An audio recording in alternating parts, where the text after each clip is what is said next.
Nosotros cuando vamos a hacer un cálculo de los paneles solares que vamos a utilizar en una vivienda, lo primero que debemos hacer es, en primer lugar, ver qué tenemos en el mercado. Hoy día, en el mercado, hay paneles solares de distintas potencias, de distintos tamaños, de distintos rendimientos. Ustedes saben perfectamente que sobre la Ruta 5 está Solartec acá, que hace paneles. Y si ustedes entran en lugares como es Mercado Libre y ponen paneles solares, van a salir un montón de fábricas. Y ahora se está trabajando en otro tipo de paneles solares que no solamente son monocromáticos, sino policromáticos.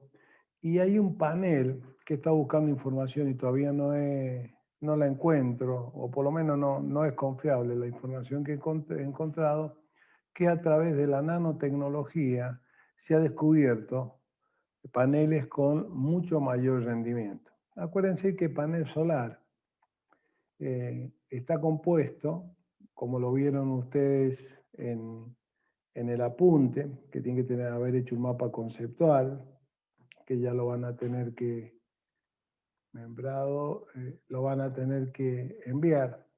Ya les voy a colocar la tareita para que nos envíen. No me acuerdo si he colocado la tarea esa. Buenos días. Hola, buen día, amor. Esos paneles solares a través, digamos, el panel solar realmente está formado por un semiconductor. Y un semiconductor, lo más, o lo primero que se usó fue el silicio, con algún tipo de impureza, y eso lo que hacía era que ante la incidencia de las ondas electromagnéticas generaban una diferencia de potencial, o lo que normalmente podemos decir es un trabajo eléctrico por unidad de carga, o lo que también se conoce como FEM, o fuerza electromotriz. Esa FEM o fuerza electromotriz es, en última instancia, la que hace que los electrones se muevan. Y al igual que en los circuitos, yo los puedo conectar en serie o los puedo conectar en paralelo, ¿cierto? Y tienen el mismo concepto de circuito serie paralelo. Si están conectados en serie, tienen una función, si están conectados en paralelo, tienen otra función, y donde en cualquiera de los casos lo que ustedes tratan de obtener es la mayor cantidad de carga. A diferencia de los otros circuitos, es muy importante en el uso de paneles solares, sobre todo cuando en una casa donde no se está usando permanentemente la energía, es el uso de baterías. Yo eso a ustedes el año pasado se lo expliqué. Son baterías que, a diferencia de las baterías que usamos nosotros normalmente en los autos y en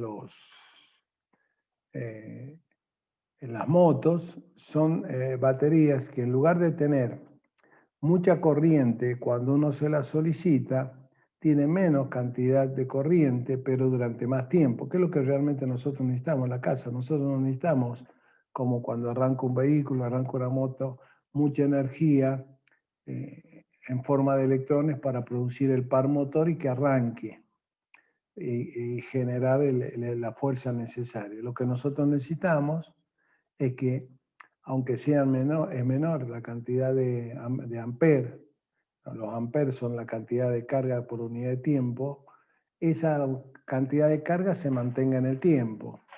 Por eso ustedes van a ver que en el cálculo uno determina la potencia media o la energía media que va a utilizar en la casa y los días que la va a utilizar. ¿Por qué? Porque al principio todo lo que era paneles solares se utilizaba en casas de fin de semana. Entonces uno hacía el cálculo del uso de los paneles solares, de las baterías y del convertidor en función de los días que uno utilizaba esa energía. Si era una casa de fin de semana, generalmente las casas de fin de semana se utilizan viernes, sábado y domingo, entonces uno hacía el cálculo en función de que la iba a utilizar 3 días a la semana. Por eso ustedes acá en el cálculo van a encontrar que se tomen en cuenta los días de utilización. Hoy en día, ya habiéndose generalizado el uso de los paneles solares, y inclusive acá en La Rioja yo he visto varias casas que ya en los techos han puesto paneles solares. La idea es utilizarla en forma permanente como una manera de bajar los costos de energía. Eso cuando son casas individuales. No hablemos de las granjas solares, como es la de Nonogasta, como es la de Chepe, como es la que se está haciendo en Chamical, que es a lo que van a generar, o lo que la de Nonogasta ya está generando. La de Chepes también ya está generando. Esa directamente van conectadas al sistema de conexión provincial y sistema interconectado nacional. Ustedes saben que la provincia... Si no me equivoco, podés vender energía vos también si producís con paneles solares en tu casa. Si te sobra, podés venderlo, ¿no? No está la ley, no existe esa ley acá todavía, no está aprobada esa ley. Está el proyecto de ley. Eso existe en Europa, sí. En Europa existe un medidor de doble entrada, que se llama, en donde por un lado te toma la energía que vos tomás de la red, como o actualmente se utiliza en la casa, y por otro lado, los horarios donde vos no utilizás tu energía o la que vos generás, la manda a la red. Entonces lo que te hace ese contador de energía es la diferencia entre lo que vos le comprás a la empresa prestataria, como puede ser en este caso Edelar, y lo que vos le vendés a Edelar. Y entonces vos tenés una disminución de costo. Profe, pues aire haya déficit energético, pues, porque estuve leyendo ayer que no puede, que prohíben el aire acondicionado, el uso del aire acondicionado para el verano. Y sí, el problema es que más que deficiencia de energía, que es uno de los graves problemas que tenemos en el país, lo otro que tenemos es que las empresas, como no hay flores, espérese que le pongo el presente, como no hay presupuesto, no se han renovado las líneas. En muchos lugares existen líneas que son antiguas, no se han hecho los anillados que corresponden, no se han hecho la distribución de la energía como debe ser. Es decir, una cosa es que yo tenga ramales que vayan a un determinado lugar y otra cosa es que yo esos ramales lo tengan de alguna manera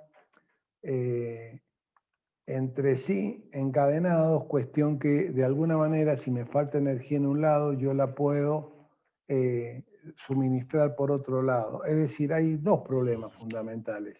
Uno es que lo que se genera a nivel país no es suficiente.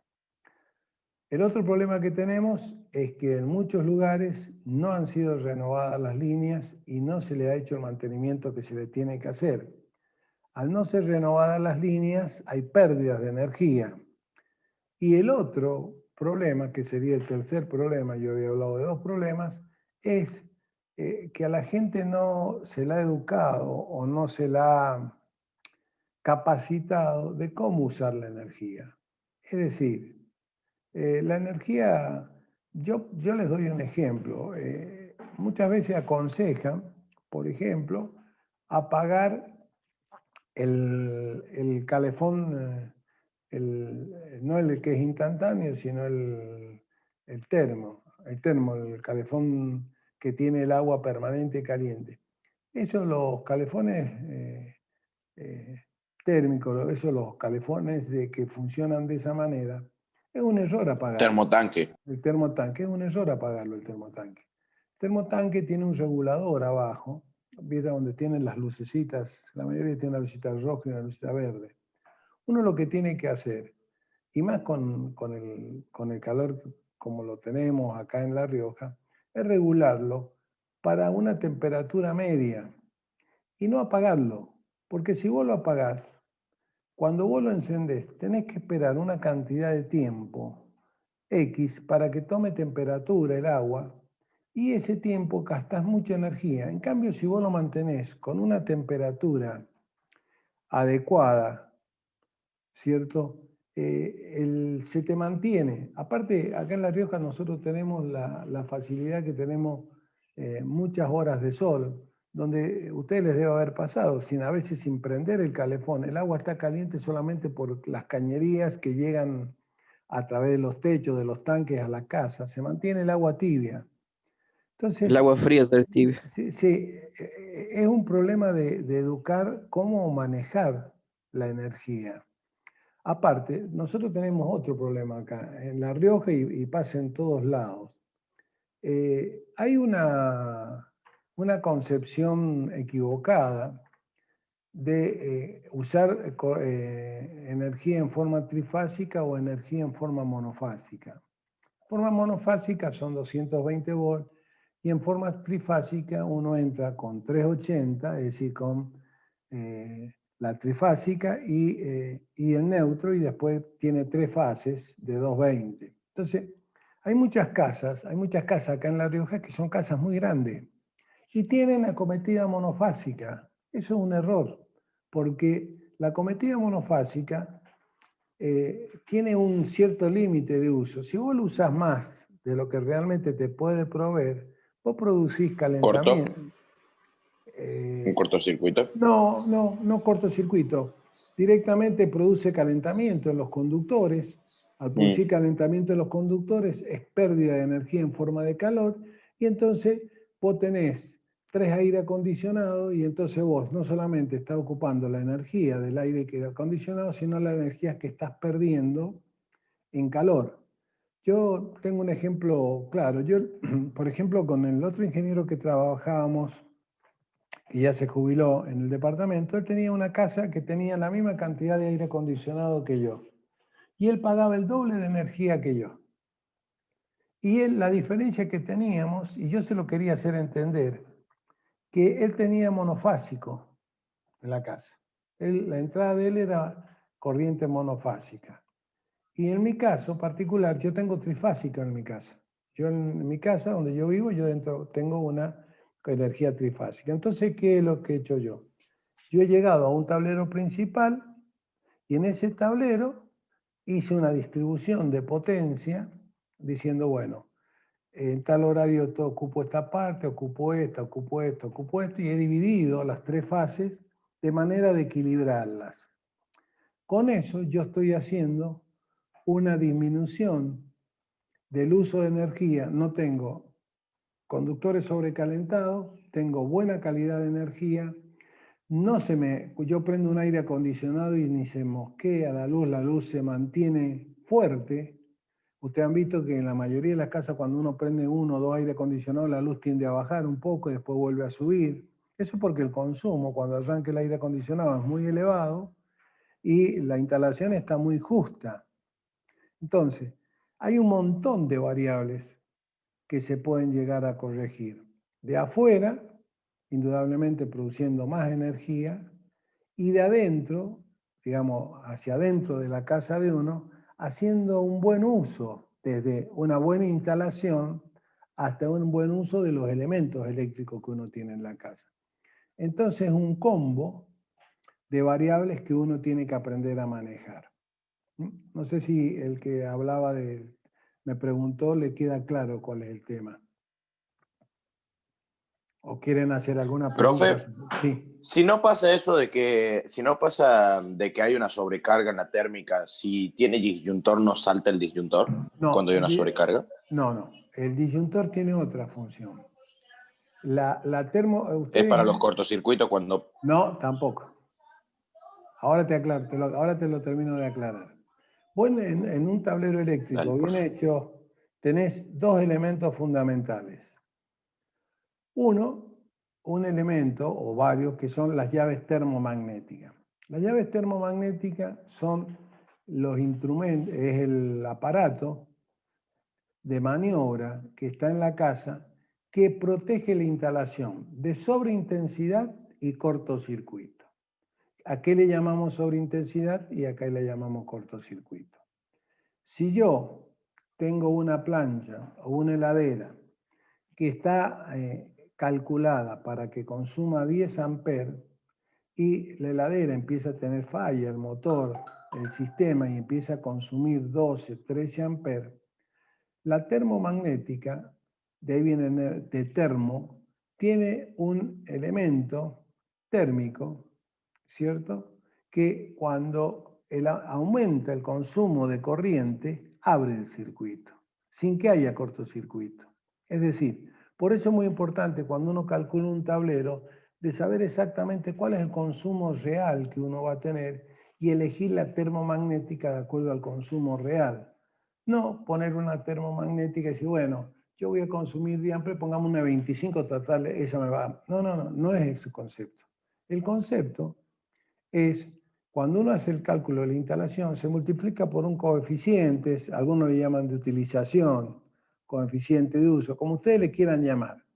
Y uno dice, bueno, yo de todo lo que tengo conectado en mi casa, voy a ocupar en forma permanente, por decirles, el 50%. Entonces yo multiplico mi corriente que yo calculé con todo prendido, que solamente yo voy a ocupar solamente el 50% en forma permanente. Entonces yo calculo mi llave termomagnética para un valor un poquito mayor o un poco mayor que ese 50%. Entonces, cuando yo tengo una sobreintensidad, algún aparato me empieza a consumir mayor cantidad de energía, la parte térmica, que es un bimetálico, lo capta y abre el circuito, sin que haya cortocircuito. Esa es una de las funciones Profe, de la termomagnética, sí. acá en mi casa yo, por ejemplo, creo que tengo la monofásica y tengo 3 aires, por ejemplo. Los 2 aires de las piezas eran chicos, pero no me acuerdo de cuántos, o sea, la capacidad que tienen, y el de la cocina es muy grande. Entonces, si vos prendés el de la cocina, no podés prender el de la pieza. Y si Bueno, prendés los 2 de la pieza, no podés prender el de la cocina, o sea, porque se salta la térmica, básicamente. por eso, en ese caso, en tu casa tendrías que tener, lo ideal sería pedir una cometida trifásica, hay que hacer la pilastra trifásica y vos podés, por ejemplo, poner en una, yo lo tengo así, en una fase colocás un aire acondicionado y en la otra fase colocás los otros 2 aire acondicionados más otros elementos y en la otra fase colocás la luz común, los enchufes, las luces comunes. Entonces, si vos haces una planillita, decís potencia de una línea, potencia de 2, potencia, lo que vos tenés que tratar de lograr que en las 3 líneas se consuma lo mismo y se acaba ese problema. Eso es uno de los problemas que hay. Continuando con lo que yo le estaba diciendo, entonces Claro. cuando yo tengo sobreintensidad, aparece, actúa la parte bimetálica de la termomagnética y me abre el circuito. ¿Por qué? Porque si yo calculo una termomagnética para que en condiciones nominales se llaman las condiciones normales, funcione con 12 amperes y entonces yo pongo una de 20. Cuando el aparato me empieza a consumir más, la termomagnética lo detecta eso y abre. A lo mejor hable después de 1 o 2 días que empezó a consumir más, pero eso te está diciendo que hay algún problema, que hay más consumo. Eso sería la parte de la termomagnética o la parte bimetálica, o la parte que se llama la térmica. Después tenés la parte, el interruptor termomagnético tiene una parte magnética. La parte magnética actúa cuando hay cortocircuito. Es decir, por ejemplo, se te juntan, vos arreglás un velador y no aislas bien el positivo del neutro y se te juntan, entonces vos ahí tenés lo que se llama un cortocircuito franco. Nada que ver con Franco Heredia, pero es un cortocircuito franco. Ese cortocircuito franco significa que vos en milésimas de segundo, tu corriente, a ver un cortocircuito franco, se disparó. No es una corriente que fue aumentando de a poquito, como en el caso de la heladera que empezó a consumir más, sino que fue un disparo que hizo que la corriente aumentara. Cuando hay un cortocircuito, teóricamente, la teoría de cortocircuito dice que la corriente tiende a infinito. Entonces actúa lo que se llama la parte magnética, que es un sistema magnético que hace que se dispare y se abra la llave, que después uno tiene que subirla para arriba y volverla a bajar para que enganche.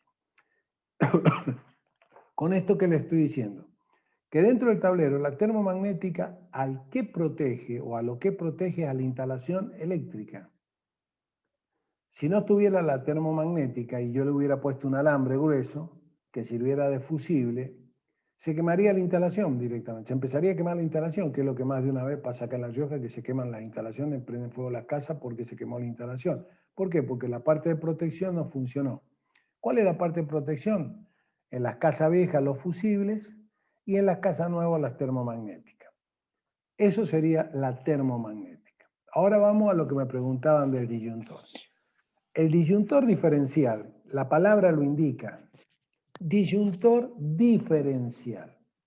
Cuando ustedes conectan una instalación, ustedes tienen una cantidad, lo vamos a hacer así bien gráfico, de electrones que entran con energía.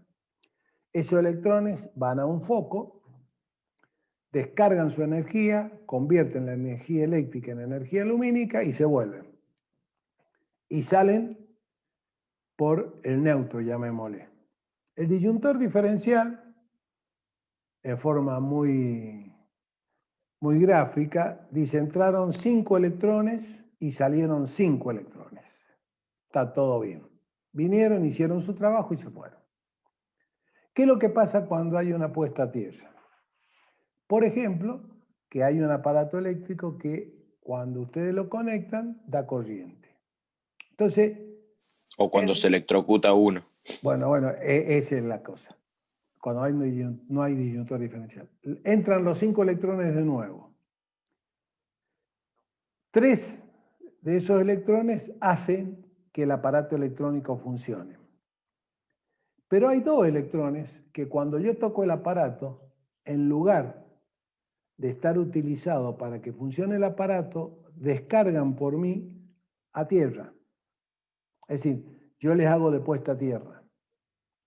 Entonces, el disyuntor diferencial dice, ¿cómo? Entraron 5 y salieron 3. ¿Los otros 2 dónde están? Abre el circuito porque indudablemente alguien le está dando corriente. Alguien está haciendo que los electrones se vayan por otro lado que no sea por donde vinieron. Por eso se Es llama más, feedback. incluso con una simple patadita, no hace falta que te electrocutes. No. El disyuntor diferencial a veces sentí un cosquilleo nada más porque está calculado para que no afecte cuando hay una puesta a tierra y hay un aparato que dé corriente, no afecte al problema del corazón, porque generalmente la gente que muere electrocutada muere por paro cardíaco. Ustedes saben que el corazón, claro, ustedes saben que el corazón funciona con pulsos eléctricos. Es como si ustedes pusieran una lamparita de 12 volts del auto, la quisieran conectar en un portalámpara de 220 de la casa de ustedes. No queda ni el culote donde se enrosca, directamente explota. Bueno, mi viejo casi, mi viejo en la fábrica casi se muere por 380. Claro, ese es trifásico. Claro, estaba arreglando uno de los motores de la fábrica y resulta que había dejado desconectado para ir a trabajarlo el otro día. Y uno de los laburantes de la fábrica dijo, esto está desconectado. ¿Por qué? Pum, lo conectó cuando mi viejo estaba laburando. A los 3 segundos se dieron cuenta de que se estaba electrocutando y de un sopapo lo sacaron, ¿no? Con un guante de goma, todo. Y dice que tuvo dormido el brazo un mes.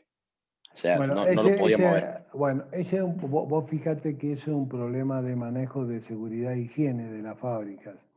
Por eso en las fábricas, y tu papá si trabaja lo debe saber, y preguntarle, los seccionadores, hay unos seccionadores de circuitos que utilizan fusibles NH, que uno la tapa, uno cuando la engancha, es como si cerrara una llave para que circule la corriente, pero después, cuando uno lo tira hacia atrás, corta la energía y tiene la particularidad que si vos lo seguís bajando, lo sacás esa tapa con todos los fusibles y te la podés llevar. Entonces, con eso vos te aseguras que no venga ninguno y vuelva a conectar la instalación. En algunas fábricas Sí, utilizan no sé, que estaba arreglando. Sí, lo que pasa es que la gente, antes de, pues, si hay un circuito abierto, antes, sobre todo en la fábrica o en la casa de usted mismo, si ustedes ven una llave termomagnética bajada, antes de subirla, tienen que preguntar que en la casa no haya alguien que esté arreglando algo y que la haya bajado la llave termomagnética. Entonces, en la fábrica se utiliza, hay distintas metodologías, carteles de aviso, hay llaves que tienen enclavamiento, se llama, que no hay forma de volverlas a conectar porque el enclavamiento se lo lleva el que está, digamos, atrás o el que está trabajando. Hace muchos años, acá en la fábrica, en una de las fábricas, no sé si habrá muerto ya el ingeniero, estaba trabajando en una celda de alta tensión. Una celda es, llamémosle, un interruptor de mucha potencia, donde se trabaja con valores, porque generalmente las fábricas tienen plantas de rebaje adentro, tienen los transformadores adentro, digamos en el parque o en el de ellos mismos. ¿Por qué? Porque Edelal les vende el media tensión, no vende como nos venden a nosotros en baja tensión, sino les vende el media tensión y ellos adentro transforman a 380 y 220. Entonces, este ingeniero estaba trabajando en una celda, había bajado los seccionadores y no sé si el sereno o alguien, no sé por qué necesitaba ver a dónde estaba trabajando este gente y no sabía que el ingeniero estaba trabajando. Y estando el ingeniero adentro de la celda trabajando, le largó la corriente. Indudablemente tuvo quemaduras de muchísimo alto grado y tuvo casi un año. En terapia se recompuso entero, pero bueno, tuvieron que hacerle un montón de injertos, prácticamente lo quemó entero. Por eso es muy importante el Y tema menos mal que no se le fritaron los sesos. no sé, no lo sé, porque no sé, yo no conversé, yo lo conozco, hablé algunas veces con él, no sé, porque habría que ver cómo era antes, cómo quedó ahora, o cómo está ahora, no sé si haya muerto. Pero lo que les quiero decir, Capaz que quedó tonto. yo lo que les Profe, quiero yo decir, tengo un pariente que falleció por algo parecido, pero fue un poco su culpa, porque estaban haciendo una construcción arriba de su casa, estaba mojado el techo, estaban descalzos y estaban construyendo y se electrocutaron con un caño que tenía justo, le cayó el pecho, o sea, sé que él se electrocutó mi pariente y él falleció a la semana y digamos, el amigo creo que se quemó las manos únicamente.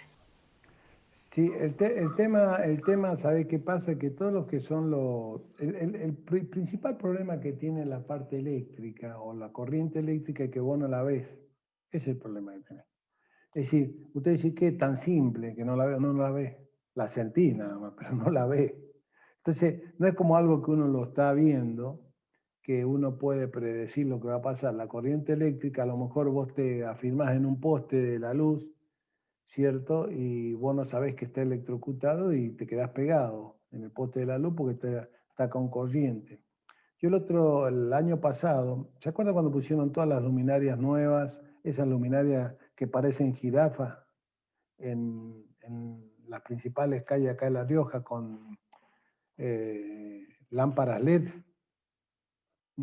que son finitas, Sí. son unas columnitas finitas que han puesto en todos lados? Bueno, me paré solamente a ver, era una empresa de Córdoba, cómo ponían la puesta a tierra. Realmente daba vergüenza, y yo no sé quién era el inspector, que inclusive lo hablé con el papá de Franco y ellos me dicen, mira Germán, nosotros no tenemos nada que ver desde la municipalidad. Porque la puesta a tierra, abajo la pilastra tiene una tuerca soldada donde va un tornillo de bronce y baja un cable de cobre.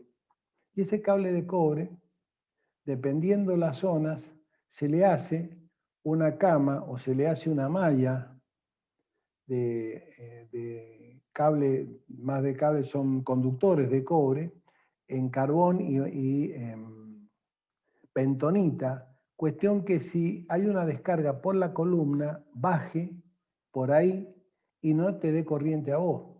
Yo veía que metían un cable para abajo y lo atornillaban. Es decir, que eso de puesta a tierra no tiene nada. El día que una columna de esas se ponga puesta a tierra, el que se afirme va a morir electrocutado. Y eso que comentaba recién, Membrado era la que comentaba lo del tío. No, yo... Eva.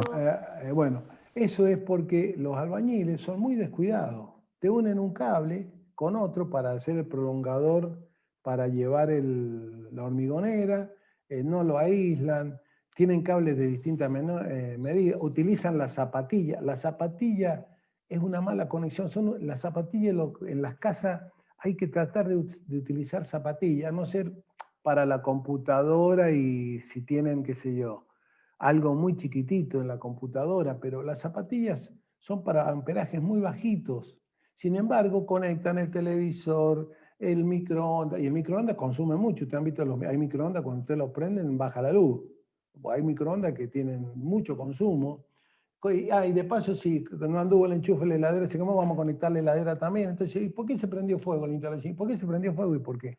Estás poniendo por un cable que tiene una sección para conducir 10 electrones, yo le doy ejemplos de 10 electrones, son millones de electrones, para que ustedes se den cuenta, que tiene que conducir 10 electrones y vos le estás metiendo que pasen 40 electrones y se va a quemar, porque los electrones, ¿qué son? ¿Qué es la corriente eléctrica? Es los electrones de valencia, es decir, los electrones que están en las últimas órbitas de materiales como el cobre y el aluminio, van saltando de una órbita a otra, y eso es la corriente eléctrica. Entonces, si vos le metés más electrones de lo que el propio material y la propia sección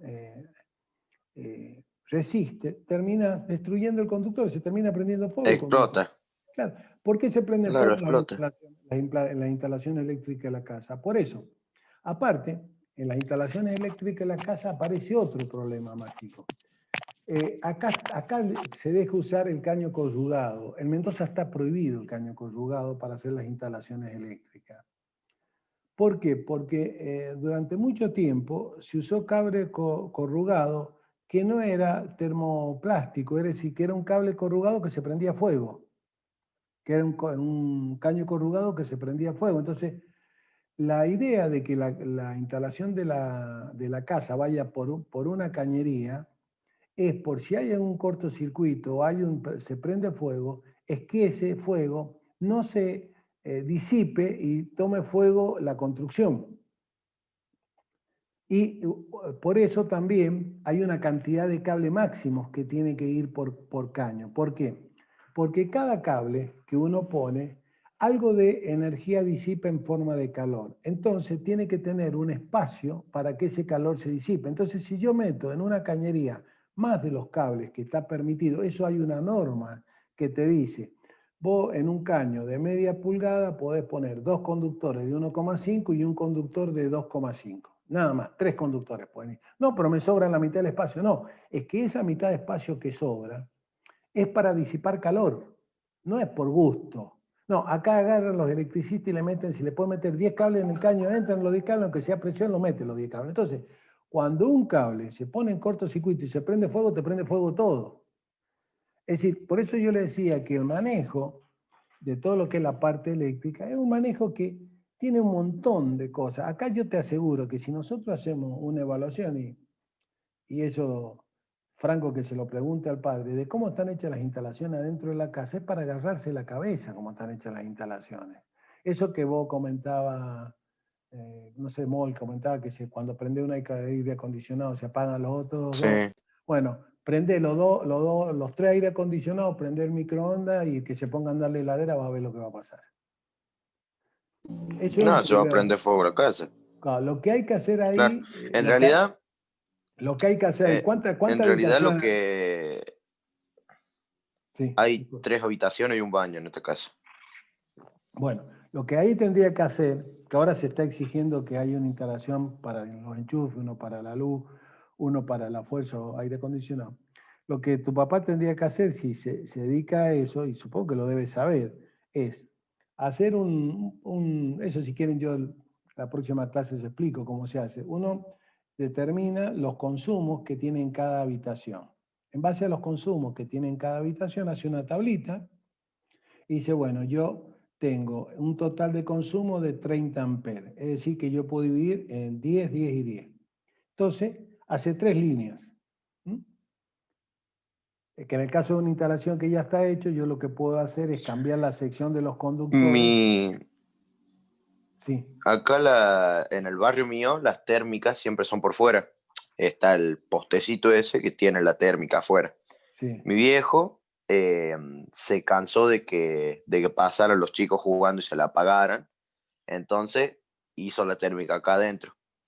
Y la monofásica acá en mi casa anda perfecto. O sea, el único tema que tenemos es ese de los aires. Bueno, Por ese eso no aire, usamos pues o una cosa, uno o los el dos de las otro. piezas. Claro, pero eso, por ejemplo, si vos tuvieras, Claro. vos ahí lo que tendría que hacer, ustedes, ¿cómo se hace una instalación eléctrica? La instalación eléctrica vos tenés la pilastra, que es la que te exige DELAR, donde vos tenés inmediatamente atrás del medidor, tenés que colocar la termomagnética y el disyuntor diferencial. Y después, cuando vos entras a la casa, tenés que tener un tablero secundario que se llama. El tablero principal está pegado al medidor y después tenés un tablero secundario adentro. Vos podrías entrar a tu casa y ahí dividir.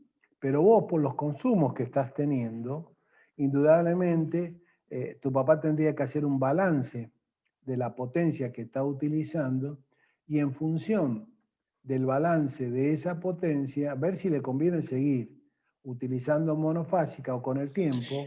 ¿La casa es de ustedes? ¿Mol? Sí. Bueno, pues con el tiempo, Sí. hacer una pilastra trifásica, tranquilo, pedir, porque existe, ese es otro error que tiene. Dice, no, porque me va a salir más caro. No, existe dentro de DELAR un consumidor que se llama trifásico domiciliario y que pagás, yo te digo, yo acá en Sanagasta, para que ustedes tengan una idea, yo tengo 3 aire acondicionados, tengo un motor de 2 HP en la pileta, en el barrefondo, tengo un taller donde tengo agujereadora, máquina de soldar y otras cosas, tengo el escritorio y tengo una fábrica de dulce, que hoy día no la estoy usando, pero que tiene toda una instalación independiente. Entonces, yo entro con las trifásicas y ¿qué hice yo? Una de las líneas la dejé para adelante donde está la fábrica, que es chiquitita la fábrica, y mi escritorio. Es la línea 1 o la fase R. La otra ¿Existe la bifásica, profe? No. O vos tenés monofásica o trifásica. Sí existe. Son 2 fases, pero No sé por qué, pero acá tengo, o sea, acá en mi casa hay una llave que cierra todo, o sea, la llave general. No, pero Y no es después están bifásica. los... Es monofásica dividida en 2. No es bifásica.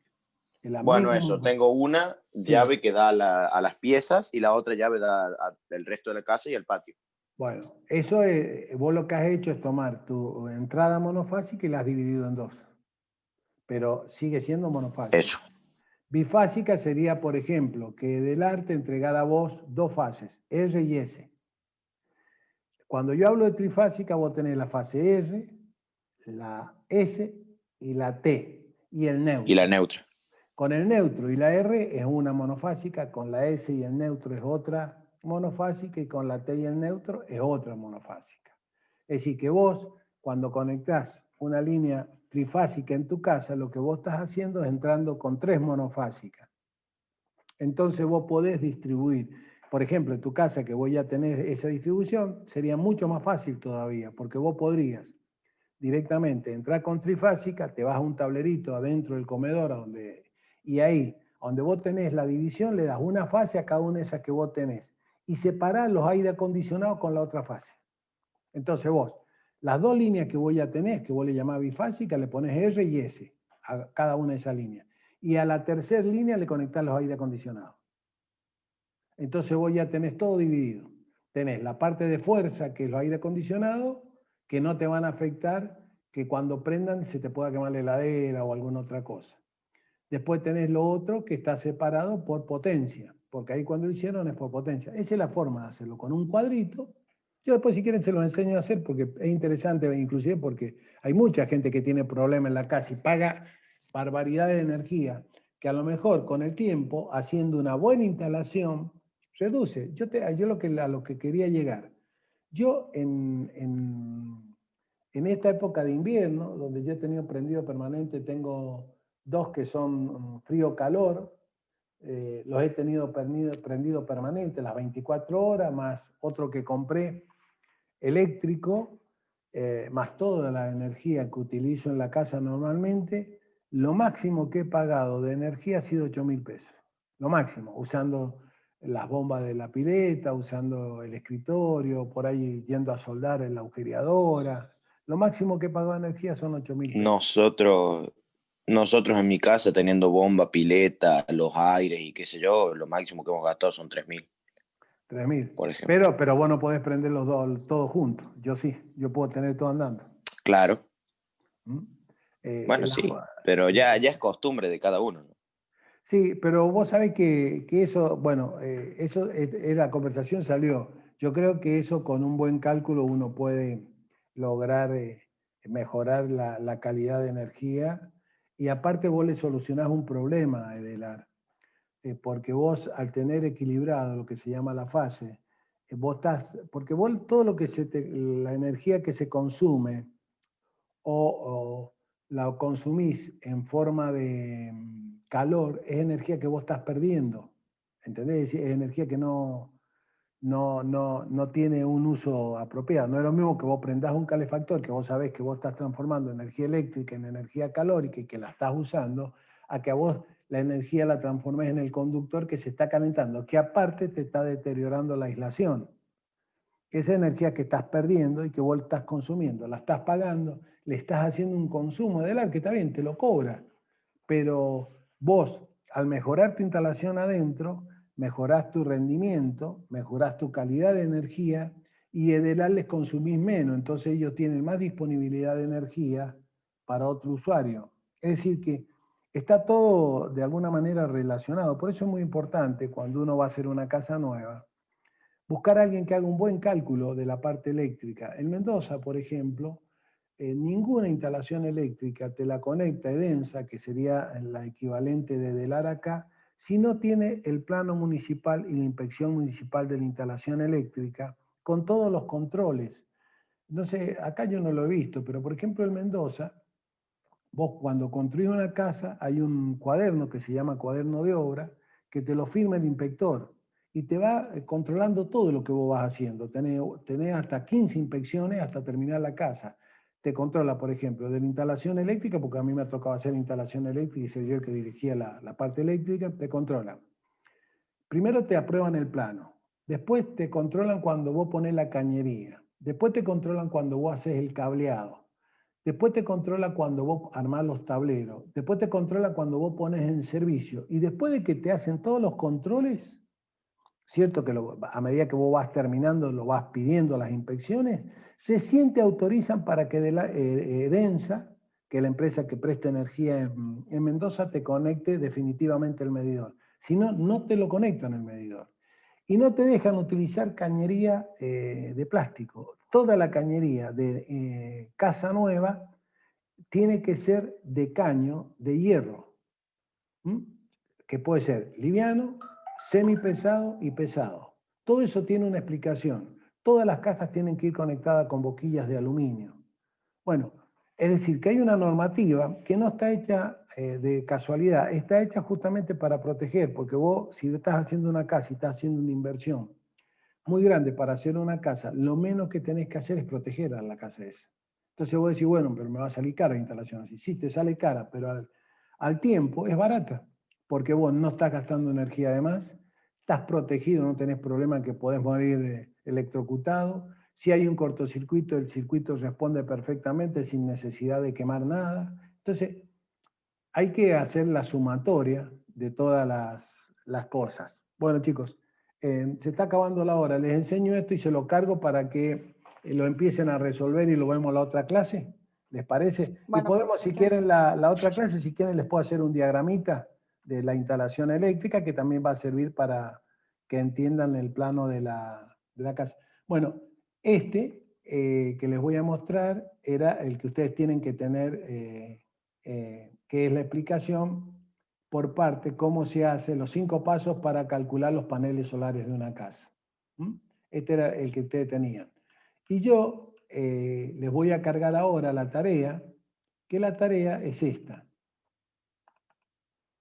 Ustedes acá tienen lo mismo, realizar el cálculo de, un elemento, de los elementos para la conexión de paneles solares de una vivienda que se va a utilizar 7 días a la semana, es decir, que una casa que se va a utilizar todos los días. Acá está paso por paso cómo lo he ido calculando. Cómo se calcula el valor este, si quieren pueden utilizar este mismo valor, que este es el valor que de energía solar media del día, que son 4,5 kWh por metro cuadrado. Si quieren utilicen este mismo valor, ya después les explico cómo se saca en una tabla este valor, que eso se medía con el aparato que yo les decía. Y acá está calculado punto por punto, y por ejemplo yo acá elegí un panel solar de 150 watts, eso me da que la cantidad de paneles solares que voy a necesitar son 5,72 paneles solares, utilizo 6 paneles solares, después con eso yo calculo la capacidad de la batería, acá está calculada, ¿ves? Paso por paso está hecho.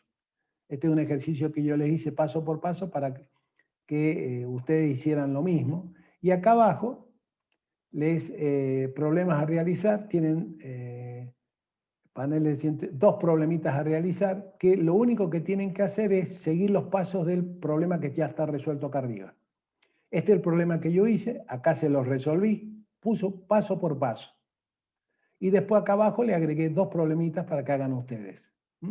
Sería bueno para la próxima clase que por lo menos intenten resolver uno y así sacamos las dudas, siguiendo los lineamientos de este. Este está Profe, hecho paso por eso paso. no hay que subirlo, sino que lo vamos a ver en clase después. Hay No, que hacerlo y... yo se los voy a subir para que ustedes lo bajen y lo tengan. La idea sería Sí. que ustedes intenten para la próxima clase por lo menos traer un problema hecho, así se dan cuenta a dónde no entienden cómo hacerlo. Es decir, Profe, como los que acá vamos a seguir electromecánica, esto lo vamos a tener que saber así, lo que rapidito pasa nomás. es que ¿O no? en primer año tenés conmigo y tomamos este tema, nada más que un poquito más complicado, es el diseño de los paneles solares para una vivienda tipo, pero les exijo un poco más que esto. Pero esto lo van Ouch. en primer año lo tienen conmigo en electromecánica 1. Vemos este tema, lo vemos completo. Lo vemos un poquito más profundo. En caso de ustedes ya han visto bastante, así que, pero hay chicos, por ejemplo, que vienen de otros colegios que creo que lo único que saben que el sol sale por el este y se esconde por el oeste, nada más. En el caso de los chicos que han ido del Huergo, todo esto les fue más fácil porque ya tenían apuntes míos, ya sabían cómo había que hacer el cálculo. Lo único que le hice fue que aparte de esto tenían que hacer el plano de la casa. Yo les daba el tipo de casa, les decía cuántas habitaciones y les decía qué elemento iba a colocar. Es decir, que lo planteaba un poco más difícil al problema para que lo resolvieran. Y les decía que buscaran, que no utilizaran paneles de 150, sino que buscaran cuáles tenía SolarTech y que me lo hicieran con alternativas distintas. Me hicieran el mismo cálculo con paneles, por ejemplo, de 75, de 150 y de 200. Y qué diferencia daba el uso de acumuladores. Es decir, le hacía hacer 2 proyectitos de diseño parecidos a esto, pero que ya fueran, que tuvieran que comparar. Bueno, yo esto se los cargo en el campus para que lo puedan bajar también, chicos, y traten de resolver siguiendo los pasos de este ejercicio, que está, de este problema, está hecho paso por paso con estos 2 ejercicios, que son el A y el B. ¿De acuerdo, chicos? Bueno, profe. Bien. Nos vemos el Bueno. próximo jueves, que tengan una buena semana. Yo apenas corto con ustedes y ya nomás se lo cargo, para que lo puedan ir haciendo el problema. Son fáciles, si ustedes toman la guía que tienen arriba es fácil, y aparte tienen el apuntecito que también les puede servir como para darse cuenta de algo que les está faltando. Nos vemos la próxima clase, chicos. Hasta luego. Profe, chao, Nos vemos, gracias. profe. Nos vemos. Adiós. Chao, profe. Nos vemos.